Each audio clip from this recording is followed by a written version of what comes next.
Welcome to today's episode of Labours of Sports Coaching with myself, Mark Carroll.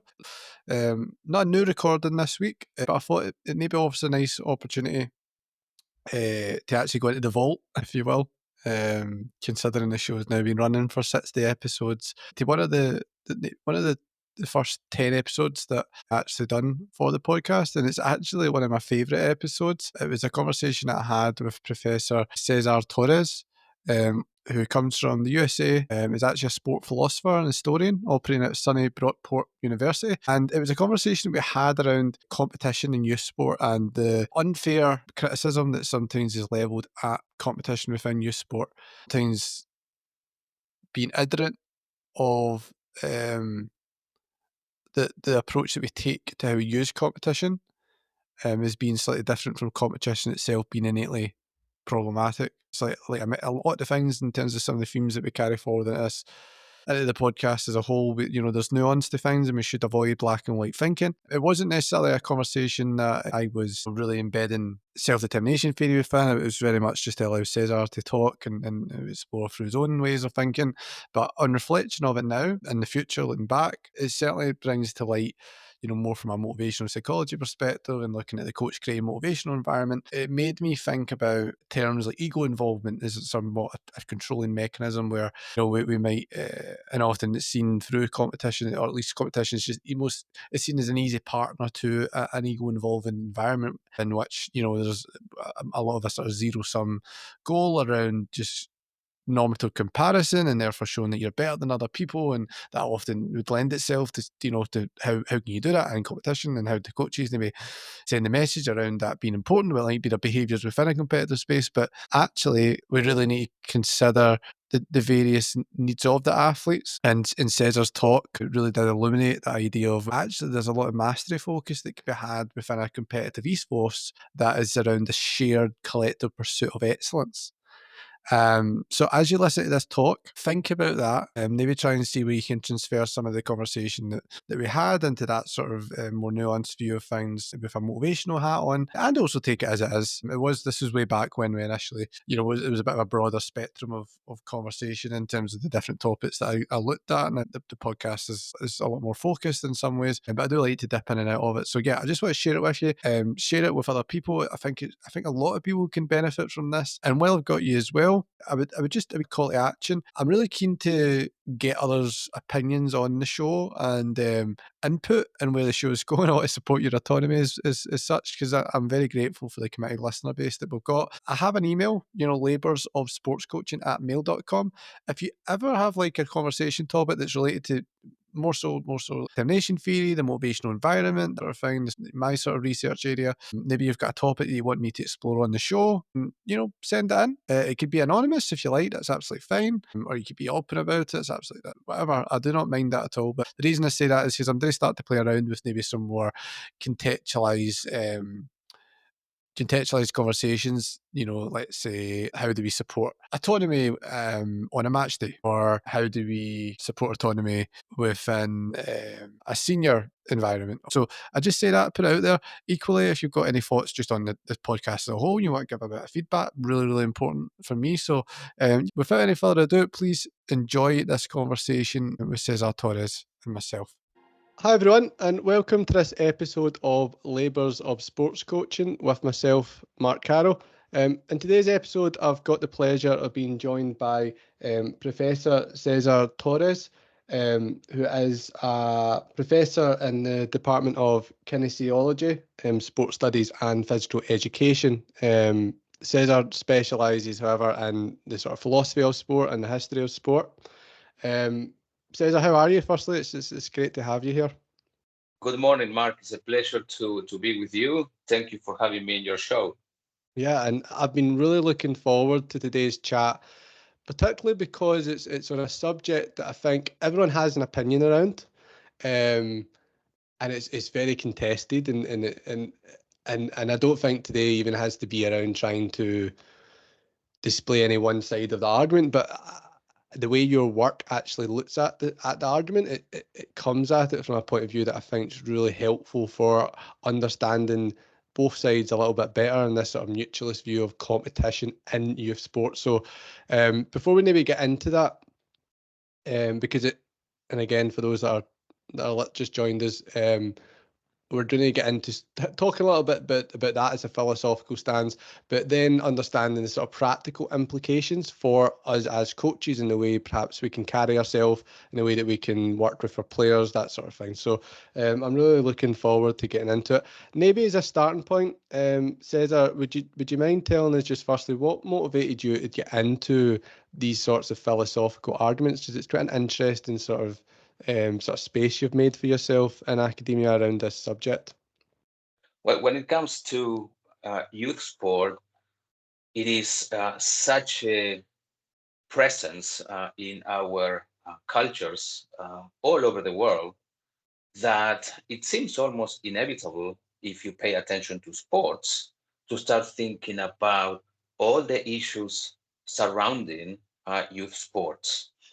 There are so many dilemmas, so many problems, misunderstandings that seems to be natural to try to reflect, think about all those issues and try to come to a better understanding of youth sport and try to offer some useful tips to improve the practice of youth sport for the practitioners, for the young athletes, but also for all the adults involved in youth sport, coaches, administrators, officials, parents, among other adults who are directly involved in charge of youth sport.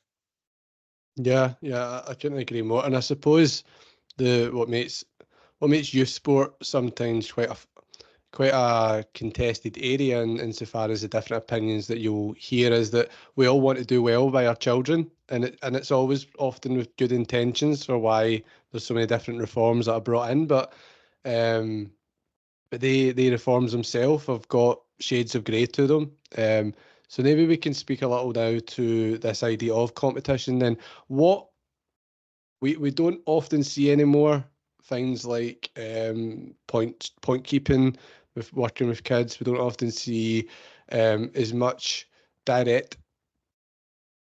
emphasis towards the competitive aspect of sport. And that has now been brought in through regulations and policy by different governing bodies, not just in the USA where you're coming from. And I should mention actually out of Brockport University. Sorry, we didn't get that quite at the beginning. But also here in Britain where I reside and everywhere else, even in Europe. What brought about the reforms that we've seen now in youth sport when it comes to competition? Because one of the things that you speak to in some of your work that I've been reading is this idea of runaway individualism. What was that? Can we maybe chat and speak a little bit to that so that we can understand, firstly, why we actually need to control competition, maybe, if we should. I don't know. As you rightly pointed out, competition is seen as the origin of all these problems in youth sport. And because of this, I would say, misunderstanding of competition, there have been a series of reform attempted by different youth sport organizations to minimize it or even to do away altogether with competition. And as you mentioned, this has led to a de-emphasis of elements such as scorekeeping, standings, playoffs, championship tournaments, even organized teams and leagues and traveling teams. And it seems to me and some of my colleagues that the problem is not necessarily competition, but rather a particular understanding of competition that is the issue. And that particular understanding of competition is what in the literature is known as the zero-sum game view of competition, which reduces competition to establishing winners and losers. So competitions takes this structure of a diet. It is an either or affair in which the winner takes all and the loser gets empty-handed. The winner gets everything, the loser gets nothing. In that view, opponents are seen as individuals who have to be conquered, who have to be subjugated, who have to be overcome in the quest for victory. So the zero-sum view game of competition distance competitors. What we argue is that there is an alternative view, a much healthier view, and not only healthier, but more accurate in terms of what competition entails. And this is what the literature says is the mutualist view of competition. Now, the mutualist view doesn't deny that competition establishes winners and losers, but it says that there's something more important in the process of competition, and that is the attempt to establish excellence. And when we see competition in this mutualist fashion, our opponents become partners in the quest for excellence. So in this view, opponents come together to challenge each other with the hope to achieve excellence. For sure, there's going to be winners and losers, but everybody can be excellent or fail to achieve excellence. So the most important element in the mutualist view of competition is the focus on excellence and cooperation. It is very difficult to determine one's abilities and compare one's abilities to our opponent's abilities if we don't have a challenge to our own abilities. So this view, the mutualist view, presupposes moral equality, seeing our opponents as moral equals who have a right to a fair competition, that they have a right to be treated with respect, with dignity. And of course, there is reciprocity. And the opponents have to see you in the same way. So it is a far more encompassing view of competition, and one that is more true to what competition is about. In the end, we want to establish who is superior. We want to determine athletic superiority. The narrow view, the minimalist view, the zero-sum game view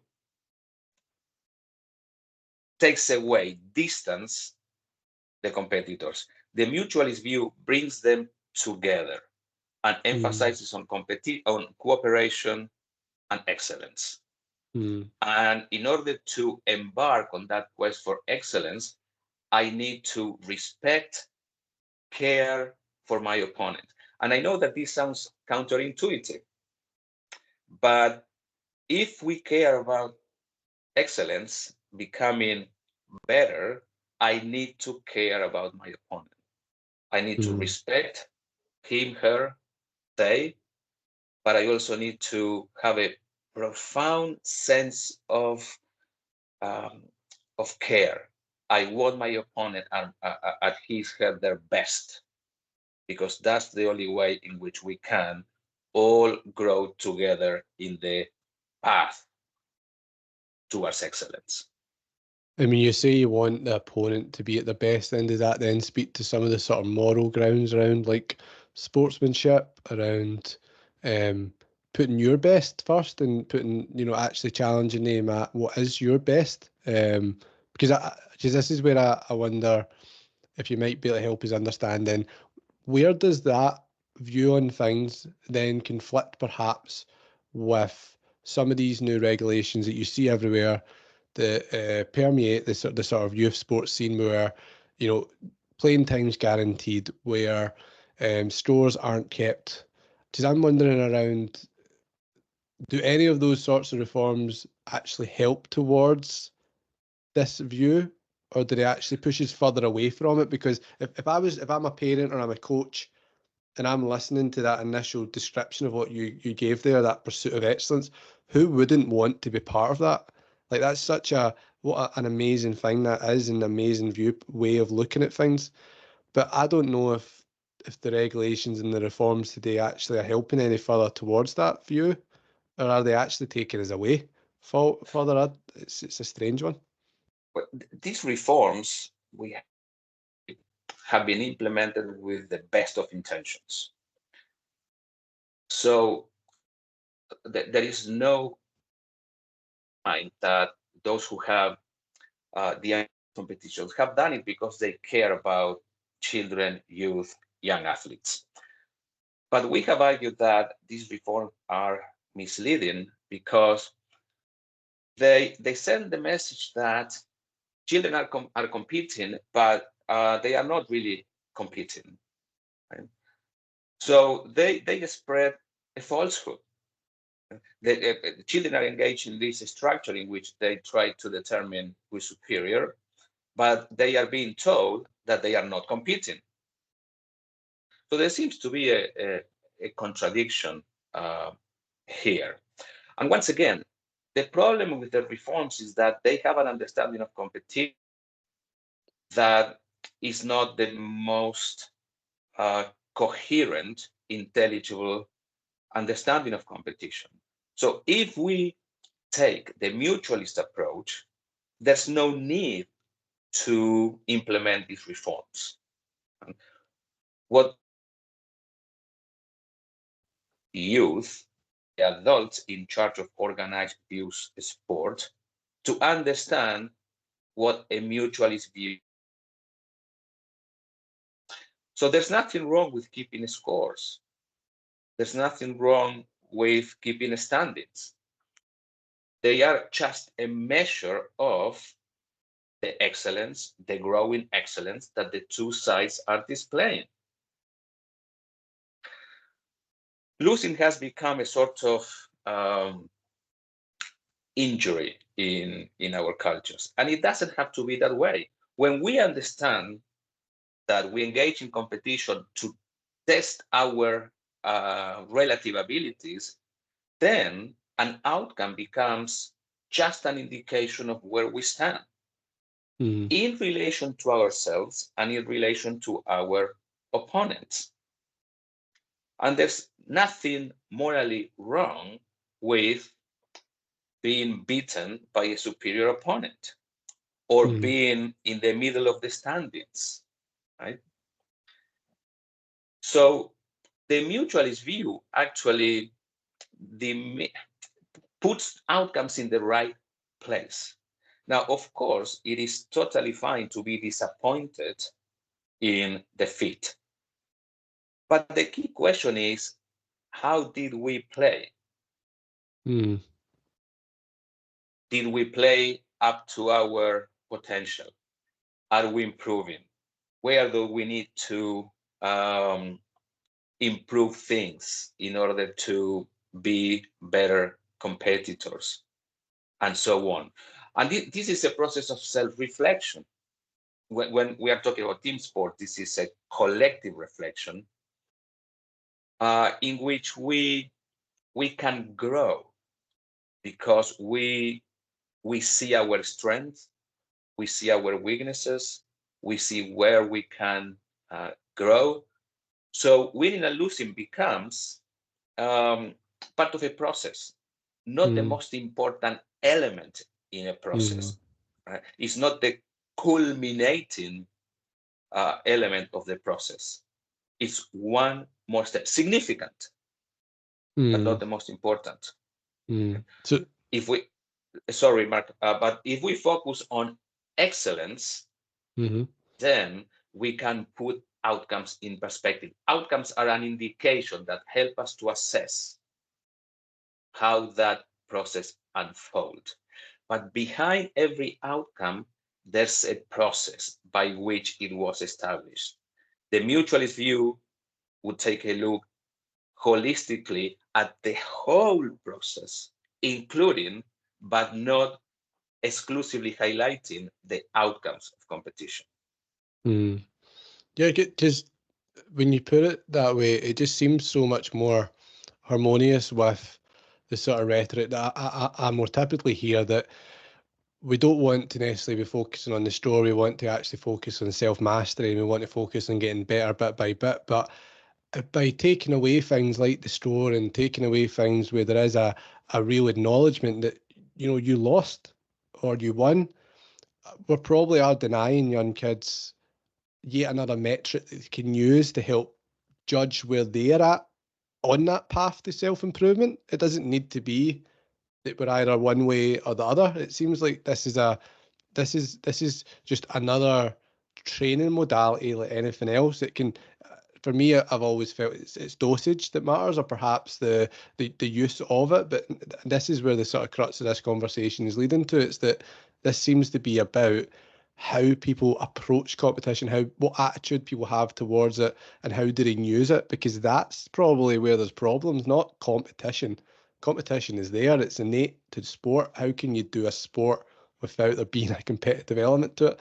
And again, we can return to this, but I want to rewind just a little bit, Cesar, because I don't know if you were deliberately putting any emphasis on the sort of introspective component to it, because it seems like when I look at your work, you speak a lot about agency and about the trying to develop the agency of the child to foster their hopefully over time having less and less dependence on other people and those sorts of things. Can you elaborate a little bit more on that with this sort of mutualist philosophy and view? Because I think there's something more to that we can get to. Sure. Sometimes when we are working within youth sports settings, we just assume what children are. And I think that it's important to reflect, what does it mean to be a child? And I subscribe to a perspective that says that children are developing agents. Right? They are in this quest to find their own voice, to develop their own agency, as you put it, or to become autonomous agents. For many philosophers, this allows a temporal paternalist or parentalist attitude to protect the children, but also to guide them towards this autonomous being. So childhood is it's a predicament. Childhood has, of course, its own goods, only achievable during childhood, but childhood is at the same time this period of life in which we are gaining skills, knowledge, predispositions, virtues in order to become autonomous, develop our own voice, and develop our own life plan. If we believe that childhood conforms to these characteristics, then we argue that the goal of youth sport is to help children in the quest for autonomy. Right? That should be the main point of youth sport, and that coaches, officials, parents should help in that quest through sports, while children gain relevant sports skills and develop predispositions and virtues through sports participation. So or at least seems to be central, that coaches, without forsaking their authority, promote opportunities for children to exercise their autonomy in issues they are capable of. Right? Coaching tends to be a very vertical profession in which we tell athletes what to do, and there's little room for discussion and debate and even questioning coaches' decisions. But children, as they mature, as they start to find their own voice, it would be very appropriate for them to decide, for example, how to organize play, what type of tactics to use, how to organize even practices and training sessions. Mm-hmm. This doesn't mean that coaches, once again, have to let children do whatever they want. Coaches have to be mindful of risks, for example, or dangers, right? Because children don't have the full capacity to foresee and appreciate these dangers and risks. But they do have the capacity, especially as they keep growing in sports, to make more decisions affecting their sports participation. That's what we mean with the idea of promoting agency and facilitating autonomy. And what is the relationship, Cesar, then between having that autonomy supportive approach within your training and competition? What's the relationship between that and the uses of competition then?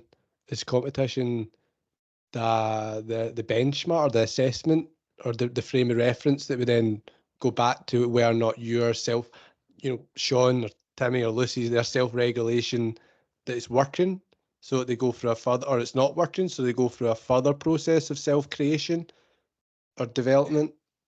How does competition come back into that then? If you can clarify. Well, competition provides one more avenue in the whole process for self-discovery and self-creation and self-reflection. Okay. But we don't have to forget the process by which we get to competition, all the training. So why do we have to focus just on the weekend? Because at least in the past, the weekend was when competition happened, right? So you train during the week and then you compete during the weekend.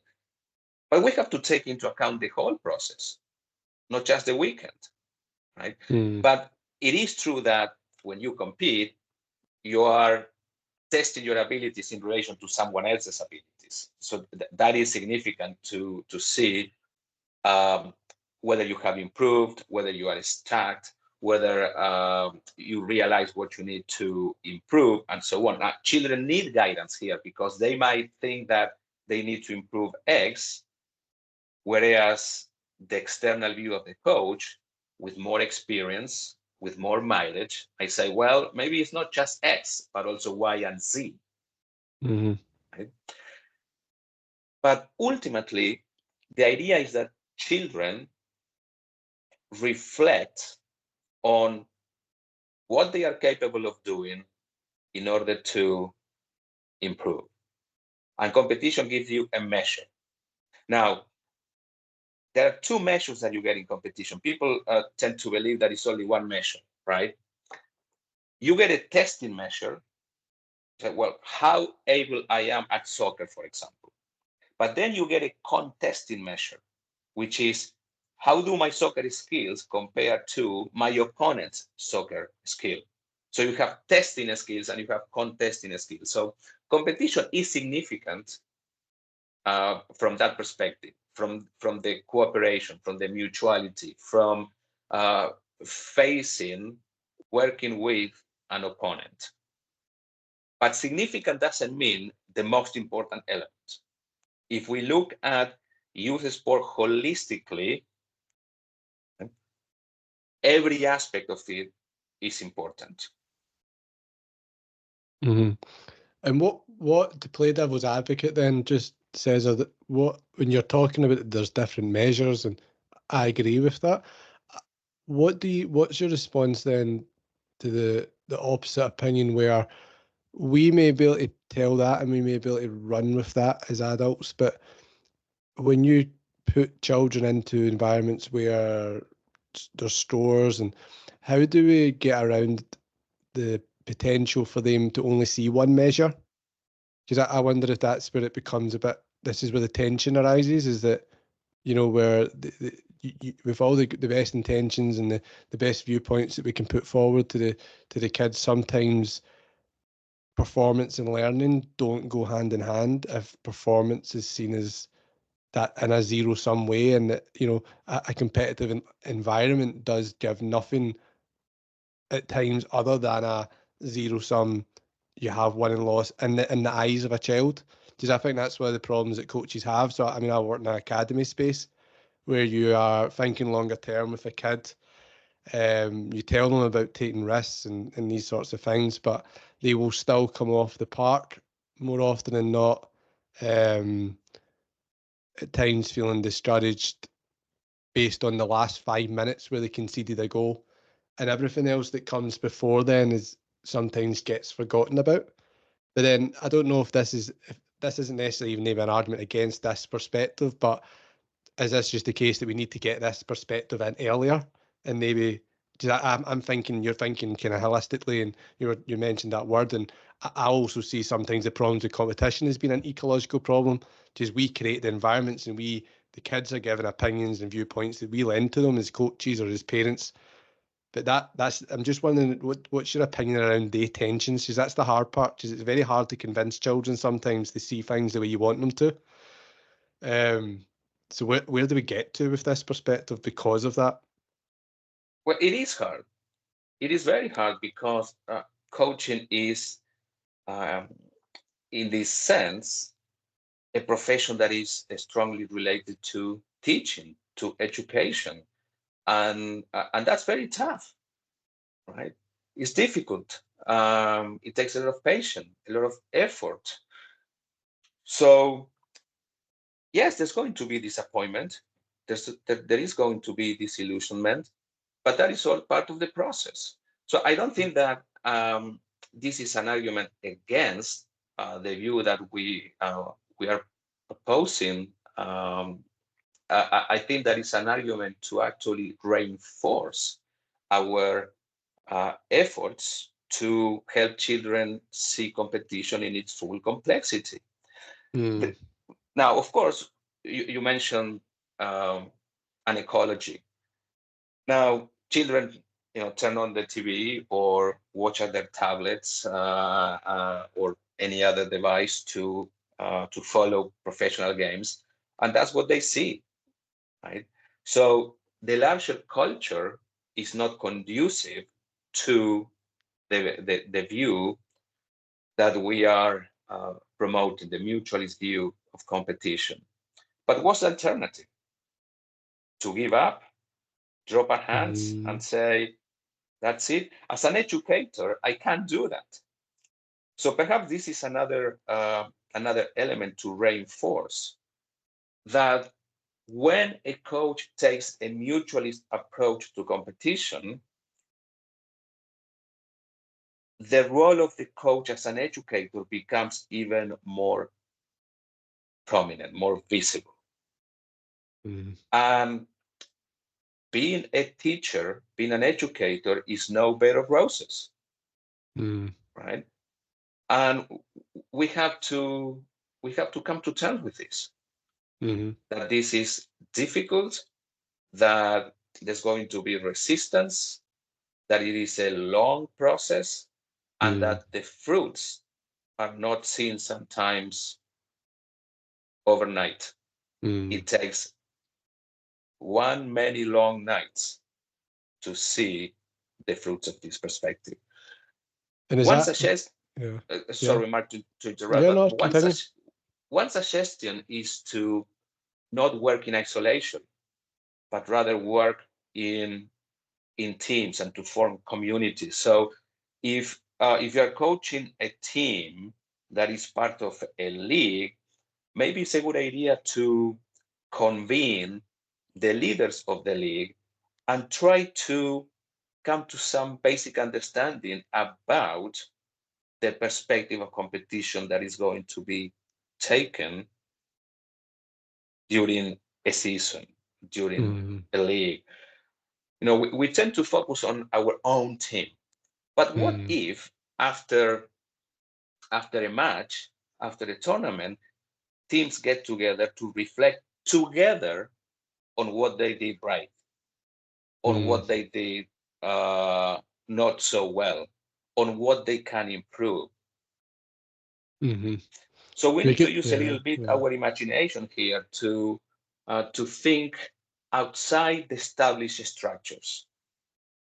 As you say, I get to the park with my own bus, we shake hands, we play, we go home. Well, what if we do things in a different way? In order to promote this self-reflection, this collective reflection. You know, we have to be more creative. Yeah, no, I mean, there's 2 points in there that are quite interesting because I totally agree. Actually, I would probably again say if I put all the head coaches and even all the parents in a youth league, and one by one I said to them, "What's your values and those sorts of things?" And they would probably come back with saying that they care about all the things that we were speaking to, but it's when you put them all together and into a contested space, and when players are engaged in the competitive sport, it can take one bad tackle, it can take one misunderstood word, it could take one misconstrued action to all of a sudden just create huge separation. And the separation seems to be based on what you're saying, Cesar, that is what maybe drives this more individualistic, that, or even in a team space, sort of comparative to other speed teams, still individualistic, individual teams where their own values are getting put above the opponent, and this sort of mutualist philosophy is actually saying no, we need to respect each other and the efforts of performing correctly and the efforts of achieving excellence means not advantage seeking. It means trying to care for the people that you are ultimately using as tools to get better. And it is interesting. I can see it again. For me, it's always trying to say, right, now we need to think about how we coordinate that. Then, but it maybe is maybe a message to national governing bodies within sport, to the people that can help coordinate that better, that conversation, rather than it must be very hard for us at the bottom up to do that. That coming together in different. It's a different club, is like a different tribe, and even in a community setting, it's hard. But maybe it's not a one-way avenue. It's a double-way avenue. It's from the bottoms up, from tops down simultaneously. Both things. Think about, for example, small gestures. When a contest starts, people take to shake hands, right? But most of the time, we go through the motions, right? But what if you stop to reflect for a second how remarkable it is that both sides have come together the same day at the same time to share the same activity? We should be thankful to our opponents for allowing us to have a contest. So instead of simply going through the motions, let's reflect. And at the end, we can reflect again. Yeah. Right? That in this culture, in which, going back to one of your first point, in which there is this idea of runaway individualism, we still have this practice of sport in which, when we compete, we are becoming a unity, a meaningful unity that, sure, tries to distinguish the two parts in terms of who's better. But in order to do that, you have to come together.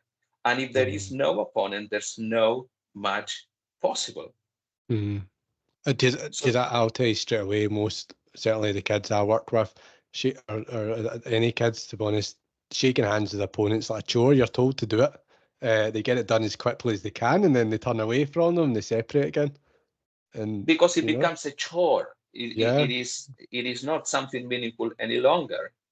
Why not sharing a little meal afterwards, or maybe the cool down process? Why not do that together with the other team and do the stretching together, and have the children lead the stretching session and the cool down session, right? and share experiences and share emotions and let them resolve whatever might have happened during the game. Maybe with a little facilitator.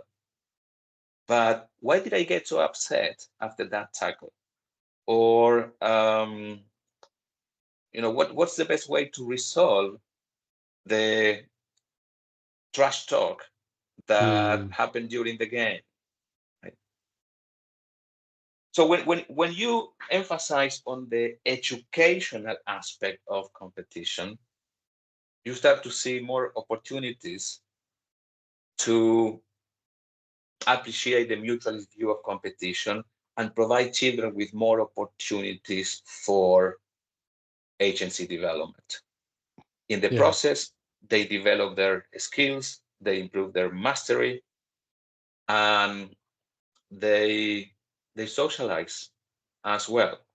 In the end, I think that one point to highlight here is that coaches are providing an opportunity for children to engage in an activity that they hopefully will continue throughout their lifetime. So it doesn't stop there. I like to see coaches as people who open up opportunities for a lifelong engagement, love affair with physical activity. And physical activity can become at the very heart of a meaningful life. Not the winning or the losing, but the practicing of basketball, of tennis, or soccer, or swimming. Right? It's something that I look forward to because it makes my life better. And it makes my life better with others, because competition is never individual, never, ever. I understand why people talk about individual sports, but there are no such things as individual sports. When you engage in competitive sports, you depend on your opponent, and your opponent depends on you. So it's always collective, and that's remarkable in this age of individualism.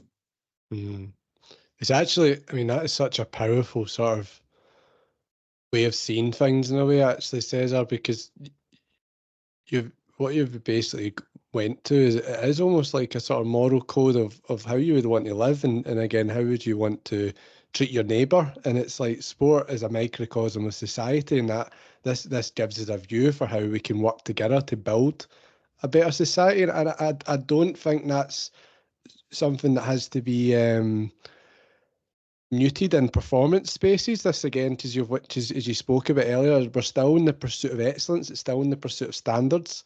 And actually, I think if we pause just for a moment around the community aspect and how we can think more widely and largely about involvement and continuous involvement in sport, returning to what I think is one of the things that is a bit of a hypocrisy.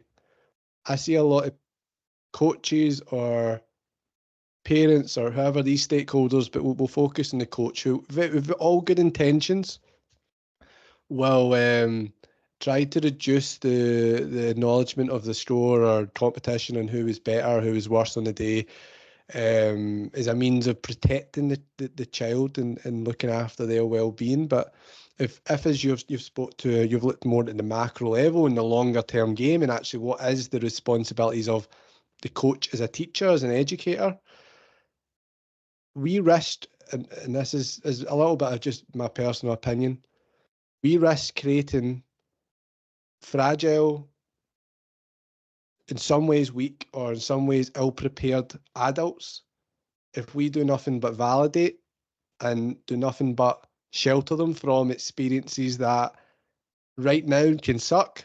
It's not nice to see a kid upset, and we don't want that, and we're not intentionally trying to go out and do that. But are we doing a disservice by removing them from any sense of danger, any sense of need to be introspective, that you've as you've already explained, Cesar, is so fundamental to the self-development and that introspection that mediates that process. We could be creating the next generation who isn't capable of actually recognizing their own excellence, because everyone gets the same thing.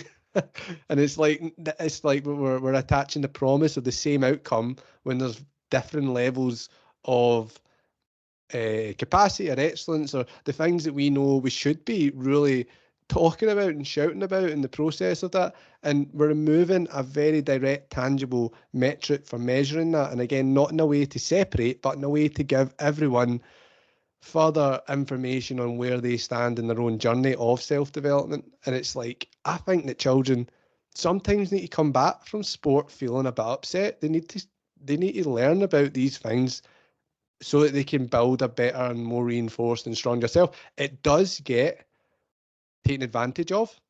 And I suppose this comes back to this tension that I think you've alluded to, of that this is complicated, isn't it? But this is, yeah, I just I see that, and this is, at least in my interpretation of that, marrying that also with the really well-intended, almost religious sort of approach of community and how you look after people. Can we dig into a bit more about the details of what are the components to this mutualist view? Because we've spoke a little bit about sharing that space and appreciating your opponent. What about things like, because you do break it down for us in some of your writing, around like the rules and integrity, and there's an aesthetic part to it. Could we speak a little bit to that? Because I think that for the coaches that are listening, that gives further tangibles that we can sort of try to latch onto a little bit and target directly. Yeah, that takes us to a theory of sport that is known as interpretivism. And we can argue that mutualism is part of that perspective. In a nutshell, interpretivism says that in addition to the rules of sports and the social conventions, there are principles inherent to sport without which a sport is not fully coherent and comprehensible. Now, these principles are presupposed by the practice. For example, the rules don't say that you have to respect your opponent. The rules don't say that you have to see your opponent as a moral equal, that you have to try your best. But without these ideas, we don't have the best interpretation of competitive sports. The mutualist view comes in with the idea of the mutual quest for excellence through challenge. Excellence here is defined in terms of the particular skills that are characteristics of a sport. There are two different types of skills: constitutive skills and restorative skills. Constitutive skills are those who are used during the open phase of a game. For example, in soccer would be dribbling, shooting on goal, passing, trapping the ball, marking, tackling, etc. Restorative skills are those who are used after an interruption to the game. And they are the throw-in in soccer, a corner kick, a penalty kick, a free kick, and so on. These skills form the foundation for the standards of excellence of sport, right? And they also constitute the aesthetic dimension, because these are the properties to which we go back all the time. We compare our performance in terms of this standard of excellence. Do I possess the relevant skills?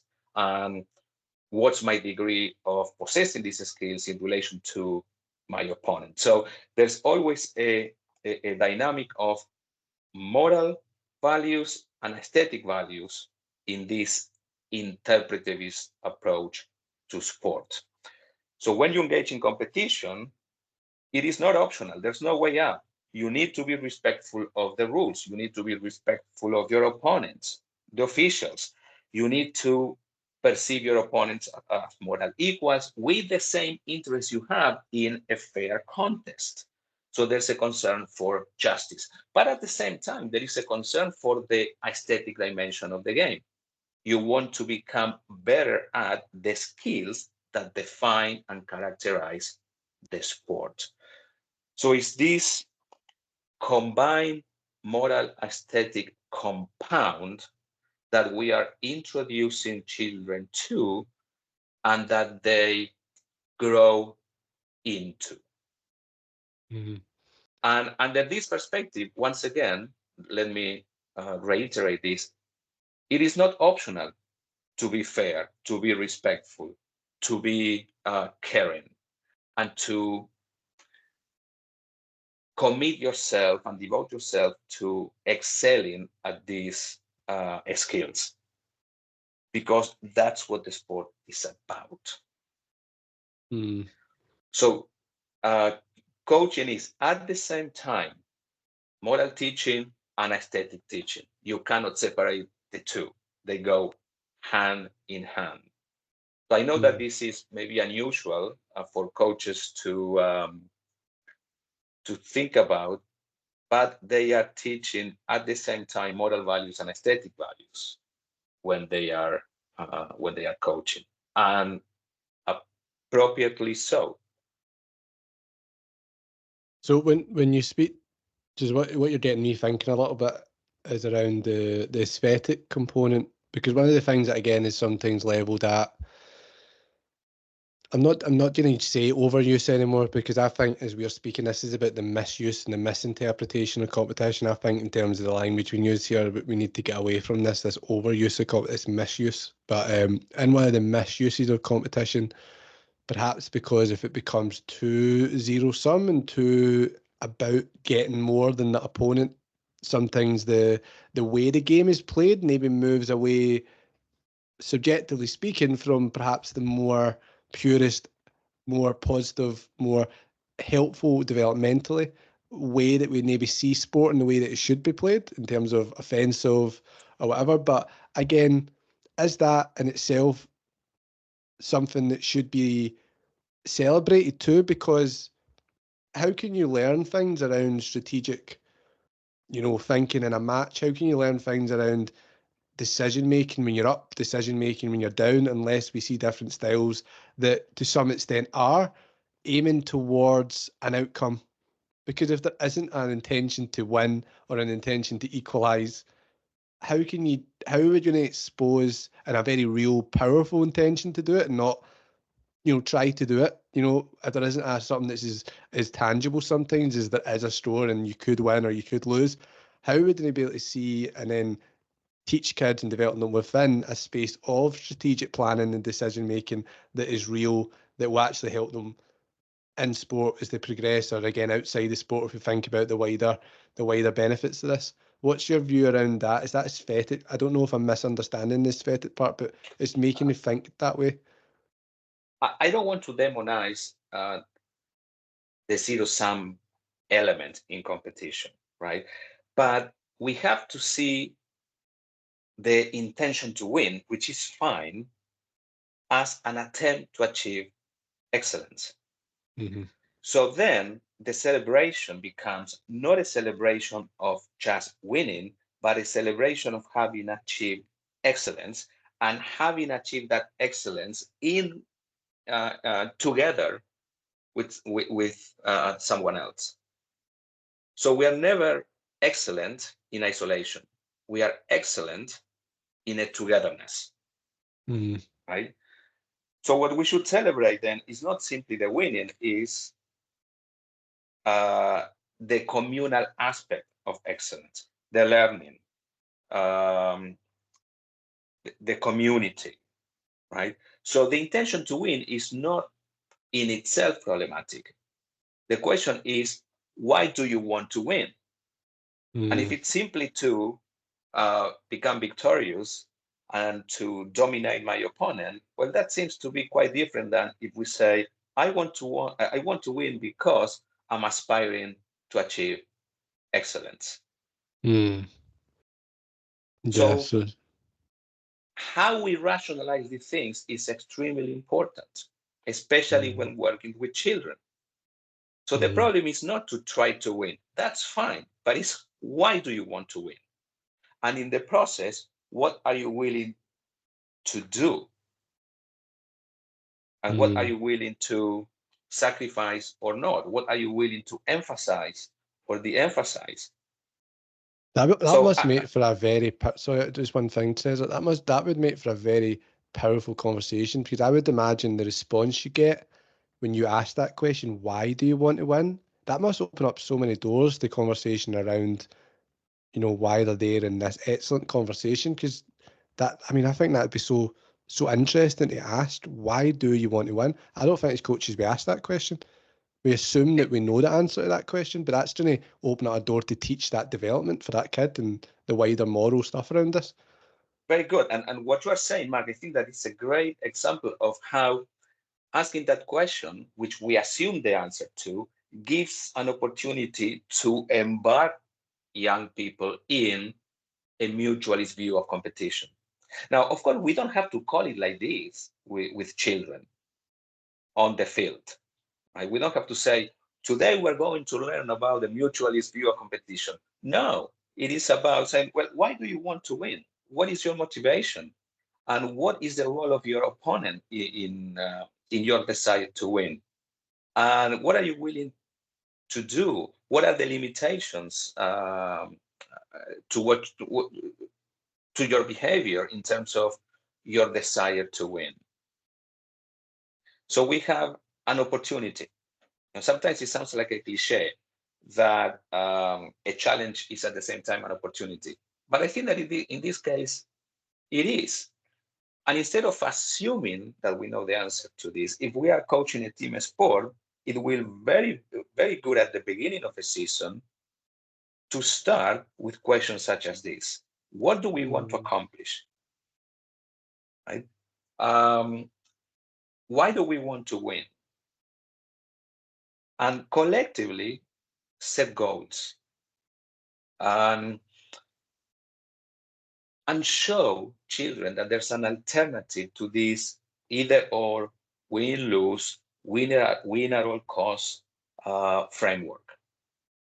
That it is a much more, it's a richer, healthier, more just practice competitive sports when we embrace it in this way, that we get so much more out of it. But it takes, once again, we mentioned patience before, it takes patience, effort, working with others. Right? This should be a collaborative effort. We should involve parents too in this process. It's not just the coach and the kids, right? Mm-hmm. So if we're talking about a community, this should be a communal effort as well. Yeah, so I suppose the kids' engagement with that philosophy is only going to go so far as the parents also support it, because and a lot of evidence points to that the coach only has so much influence over a sport participant, or the mum and dad, that the parent is always going to dominate that that adherence or lack thereof. But yeah, I couldn't agree more, to be honest.